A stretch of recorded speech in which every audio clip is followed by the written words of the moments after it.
Alright, you lot. You ever feel like online gaming's gone from being smooth as butter to trying to play football in a swamp? Yeah, me too. Today we're diving into why bloody hell Netcode and it registration feels so broken these days.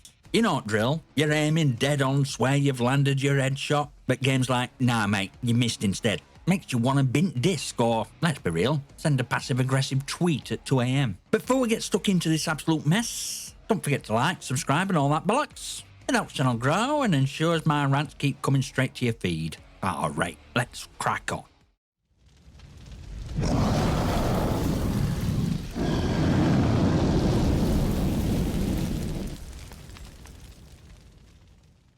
Right, let's kick things off with big question. What the hell happened to Netcode and it registration? I mean, back in the day, you'd pop into lobby on Call of Duty 4 or Halo 3, and yeah, you might have had some 12-year-old calling your names, but at least when you shot someone, they actually died. Fast forward to today, and online matches feel like you're trying to connect your bullets through 2 tin cans and a bit of string. Now here's the thing. Netcode is behind-the-scenes wizardry that decides if your bullet lands or just vanishes into digital abyss. And hit registration? That's bit that says, yeah mate, you actually hit 'em. Sounds simple, right? So why does it feel like these systems are running on the same tech as my old Nokia 3310? Take modern Call of Duty for example. You spawn in, line up perfect shot, pull trigger, and instead of a kill you get a death cam at other guys shooting it where you used to be. Brilliant! You're playing game's playing time travel. Back in Golden Age, we're talking COD 4, Halo, Battlefield Bad Company, it registration was solid. You aimed, you hit, you won. None of this lag compensation server desync nonsense. So what's changed? For starters, peer-to-peer hosting went way at Blockbuster, replaced by dedicated servers. Sounds like an upgrade, yeah? Except game publishers, bless their corporate souls, decided to cheap out. These dedicated servers are often underpowered, oversubscribed, and more stressed out than you on a Monday morning. Combine that with modern obsession with crossplay and low latency matchmaking, and suddenly you're connecting to players in a galaxy far, far away. Oh, and let's not forget scourge of packet loss. That's when your data, i.e. your perfectly aimed headshot, just disappears into the void. Poof! Gone. Meanwhile, your enemies sprinting through walls like they've unlocked God mode. Fantastic. But wait. I hear you say, weren't old games laggy too? Yeah, sometimes. But you know what they didn't have? These insane algorithm-driven matchmaking systems prioritising engagement metrics over actual player experience. Back in the day, it was simple. You hit search, got dumped into the lobby and played until your mum called you for dinner. Now every match feels like a science experiment gone wrong. But let's get real here. Why are developers sticking with these broken systems when every other match feels like a lag-filled fever dream? It's not like they don't know. Forums are on fire. Twitter is a war zone. And every YouTuber and the nan is ranting about it reg and netcode issues. Yet here we are, still rage quitting like it's an Olympic sport. Answer's simple, really. Money. You see, modern gaming ain't about making good games anymore. I know. It's about engagement metrics. How long can they keep you in a match? How many skins can they get you to buy before you gear up and uninstall? If your bullets don't register but you're still grinding for that platinum camo, they couldn't care less. Now let's talk about matchmaking, specifically engagement optimized matchmaking. It's not just putting you in games with players at your skill level. No, it's more sinister than that. Systems rigged to make sure you lose just enough matches to stay up. Tweaking your lobbies so you're always chasing that elusive, perfect game. And what's priced for this Frankenstein matchmaking? Shoddy servers that can't handle strain. That's why you're getting killed by players on 200 millisecond ping, while you're over here on fibre broadband wondering why your gun feels like a Nerf blaster. And don't even get me started on release now, patch later culture. Developers know the netcode's dumpster fire at launch. But hey, why fix it? Marketing teams already cashed in on pre-orders, and first week sales look great on a shareholder meeting. You, gamer, you're just beta testing their product under guise of live service. It's a joke, and it's not a funny one. It's kicker. By the time they do fix netcode, game's life cycle's already over. Take Call of Duty as poster child for this. It launches, it's a mess. They spend 6 months patching it, and just when it starts running smooth, guess what? Next game's out and old circus starts again. You'd almost admire audacity if it weren't so infuriating. The irony is, back in day of Halo 3 and Modern Warfare 2, developers didn't have half the tech we have now, yet those games ran better. How? Because they didn't treat players like walking wallets. Focus were on delivering fun, competitive experience, not squeezing every ounce of engagement out of your evening. Now let's not mince words. Modern gaming ain't just broken because of technical challenges. No, it's broken because corporate greed has infected every part of game development like a particularly stubborn case of athlete's foot.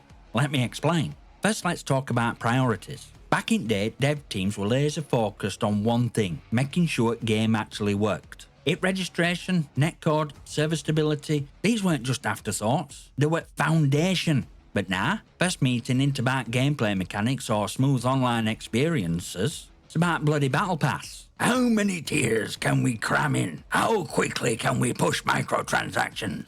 Can we charge 20 quid for a skin that looks like a drunk intern designed it? And while devs are scrambling to meet these ridiculous monetization goals, Netcode is sitting in the corner like a neglected stepchild. Now don't get me wrong, I'm not saying all devs are lazy or incompetent. In fact, most of them are busting their asses under insane deadlines, trying to please a boardroom full of suits who wouldn't know hit registration from a hole in ground. But here's where technical challenges come in. Balancing smooth netcode across platforms, PC, consoles, last-gen hardware, crossplay, it's all bloody nightmare. And when you factor in global server loads, ping disparities, and those players with potato Wi-Fi, it's a miracle game runs at all. But let's be honest, none of that excuses mess we're in. See, most of the technical issues can be solved with time, resources, and shockingly, putting players first. But that doesn't line shareholders' pockets quickly enough, does it? Instead, we get ship it now, fix it later model, which is just a fancy way of saying we'll patch it once we've sold enough copies to cover backlash. Take infamous Battlefield 2042. When it launched, it was like trying to play a PowerPoint presentation online. Players were falling through maps, hitboxes were non-existent, and servers might as well have been powered by a hamster wheel. EA's excuse? Technical challenges.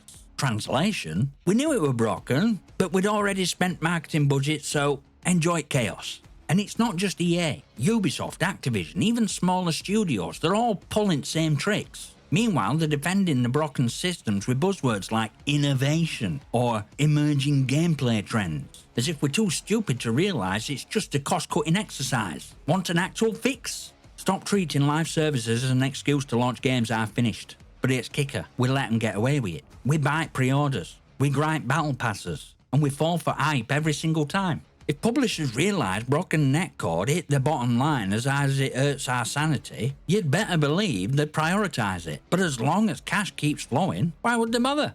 But, folks, it's time to turn the mirror around.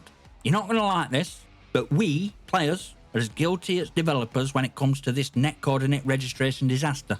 Yeah, I said it. We've been enabling this mess like world's worst cheerleaders. Let me explain. First off, let's talk about pre-orders. Pre-ordering a game in 2024 is like paying full price for a meal you know will arrive cold, late, and missing half the ingredients. But do we stop? No. We fork over our cash months before launch, hyped by cinematic trailers that show zero gameplay. And when game drops in a state that makes Cyberpunk 2077 look polished, we act all surprised. Oh no, it's broken! No shit, Sherlock. You bought it before anyone even tested it properly. And then there's grind culture. Games these days are built on idea that you'll slog through lag, janky hit reg, and server disconnects just to unlock some shiny pixelated nonsense. And guess what? We fall for it every time.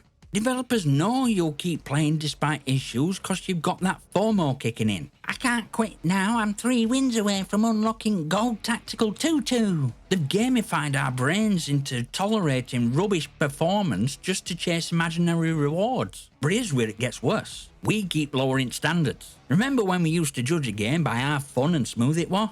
Now we're out here celebrating when servers only crash half at time. Oh look, hit reg is only slightly broken after the new patch. Progress! We've gone from expecting great games to being grateful for mediocrity. It's like clapping for a chef cause he managed to burnt toast slightly less this time. And don't even get me started on streamers and influencers. These lot, bless them, hype up games pre-release like they're curing cancer and conveniently forget to mention broken netcode until after they've cashed the sponsorship checks. Meanwhile, rest of us are stuck in lag hell wondering why we trusted someone whose idea of critical feedback is, "It's lit, fam." And finally, let's talk about boycotts, or lack of them. Every time a game launch is broken, there's a brief burst of outrage on Twitter and Reddit. Hashtag fixed servers trends for 48 hours. And then what happens? We're back in lobbies grinding through same issues we were just ranting about. Developers and publishers know this, and they count on it. We had collective willpower to genuinely boycott games that launch in a broken state, things might actually change. But now, next year's Call of Duty trailer drops, and we're drooling all over again like Pavlov's dogs. It's harsh truth. As long as we keep throwing money at unfinished games, why would publishers stop? If all, they'll double down. Why bother polishing a product when these suckers are paying for it either way? It's capitalism at its finest, folks. So what needs to happen for online gaming to feel as smooth and rewarding as it did back in good old days? Is it even possible to drag this industry out to its microtransaction-fueled pit of despair? Well, it's complicated, but there's a path forward if we stop mucking about. Step 1. First and foremost, developers and publishers need to pull their heads out of the wallets. We don't need another overpriced skin pack or some new gun that's blatantly OP so everyone buys it. What we do need is for games to actually bloody work on launch day. Imagine that. That means dedicating more resources to netcode, server stability, and, not using potato tier hardware for your dedicated servers. Sure, it costs more upfront, but a game with solid performance earns loyalty. And a loyal fanbase will spend far more in the long run. You listening, Activision? Probably not, but hey, worth a shot. Step 2, let's be real, gamers will forgive almost anything if you're honest with them. Launch a game with dodgy hit registration? Fine, just tell us why. Tell us when it'll be fixed. And for the love of all that's holy, stop pretending everything's fine. No infuriates players more than being gaslit by patch notes. Fix some minor server issues. Mate, I've been shooting Ghost for a week. What's minor about that? Transparency also means not hiding your technical failures behind fancy PR buzzwords. We don't want to hear about your vision for future online play. We want to know when servers will stop running like a McDonald's drive-thru during lunch rush. And step 3, I get it. Gaming industry runs on tight deadlines, and publishers want yearly releases cost money. But you can't churn out a polished product when your dev team is crunching harder than a bag of crisps. Let games bake in oven a bit longer. Get devs time to refine netcode, fix bugs and optimize servers. You don't need to pump out a new game every year. We'd rather wait for something that don't make us want to throw our controllers across the room. Step 4. This one's on us, folks. Stop pre-ordering games. Stop buying cosmetics in broken titles. Stop rewarding bad behaviour from publishers. If we collectively held our wallets shut for even one major release, it would send shockwaves through industry. Companies only listen when the profits are online. So next time you're tempted to drop 70 quid on a game that's clearly half finished, ask yourself, do I want to be part of the problem or solution? Step 5. Funny thing is, some of the best online experiences these days aren't coming from big names like EA or Activision. Indie studios, free from shackles of corporate greed, are stepping up and delivering games with better performance and less bullshit. Look at Apex Legends in its early days, or Escape from Tarkov. Sure, they're not perfect, but they show that smaller teams can still punch above their weight when they focus on quality over quantity. If big players won't change, maybe it's time to start supporting little guys. They're hungry, they're innovative, and they actually seem to care about player experience. But is it realistic? Can this industry actually change? Short answer, maybe.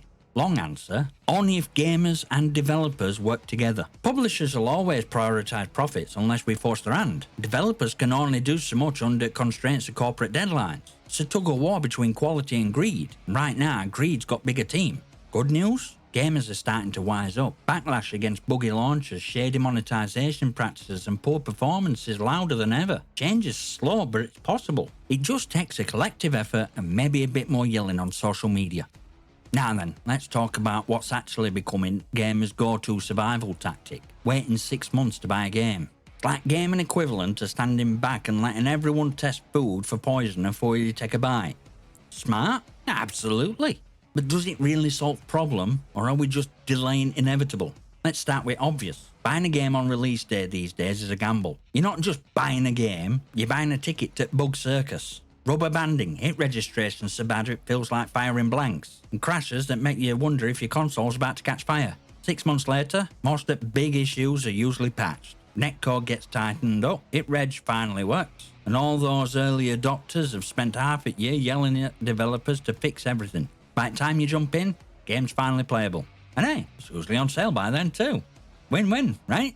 But here's the problem. Waiting means you miss hype. And don't lie, hype is half at fun of gaming. You're sitting there watching your mates play on release day, screaming about how broken everything is, and yeah, they're mad. But they're also having a laugh. By the time you jump in 6 months later, they've moved on to the next big thing, and you're left wandering empty lobbies, wondering if you're the last person alive in server. And then there's Call of Duty problem. If you wait 6 months to buy COD, congratulations, you missed entire game's life cycle. COD moves faster than a caffeinated hamster. By the time you're ready to jump in, everyone else is already grinding next game. You've essentially bought a very expensive nostalgia trip.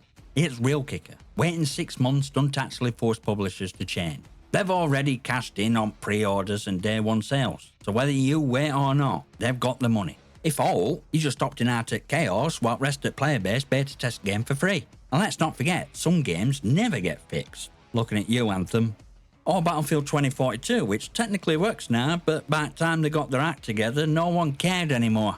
Waiting didn't help those games, it just meant you dodged a bullet while watching others take it. Real question isn't whether you should wait 6 months, it's whether you should keep accepting broken launch culture at all. Imagine a world where gamers collectively refused to pre-order, didn't touch a broken game until it were fixed, and demanded quality from day one. Publishers would have no choice but to adapt. But until that happens, waiting 6 months is like putting a plaster on a gaping wound. It might help you personally, but it's not solving bigger issue. So should you wait? You're tired at lag, broken netcode, and being a glorified beta tester, then yeah, waiting makes sense. But don't expect it to fix industry. At best, it's a survival tactic. A way to protect your sanity in a gaming world that seems hell-bent on pushing it to the limit. Right, you magnificent legends. We've come to end of this little therapy session about netcode, it registration, and general clown fiesta that is modern online gaming. Now, big question is, what hell do we do about it? First off, publishers need to hear this loud and clear. We're tired of being your bloody guinea pigs. If you're gonna sell us a game at full price, then it better bloody work. No excuses, no day one patches, no servers running on Nokia 3310. Deliver a polished experience. Or watch your fanbase yeet itself into arms of your competitors. Simple as. But this change starts with us. Yeah, me, you. Stop pre-ordering games from publishers who've let you down before. Stop letting shiny trailers distract you from glaring red flags. And for the love of all things holy, stop spending 20 quid on skins when it-reg feels like you're firing Nerf darts. Vote with your wallets, because money is only language these companies understand. On the flip side, show some love to developers who actually gear down. Indie studios, dev teams with solid track records. Anyone who puts gameplay first, they deserve your hard-earned cash. Every pound you spend is a signal to industry. Make it count. Despite all nonsense, there's still a lot of love about gaming. Yeah, netcode can be trash. Yeah, publishers are often greedy sods. But gaming itself, it's still one of the best ways to connect, compete, and have a laugh. And if we keep pushing for better together, maybe, just maybe, we'll get there. Smash that like button, hit subscribe, and leave your comments and questions below. Who knows? I might even feature you in a video. Until then, keep shooting, keep shouting, and remember, you're not just gamers, you're bloody legends. I'll see you next time, you magnificent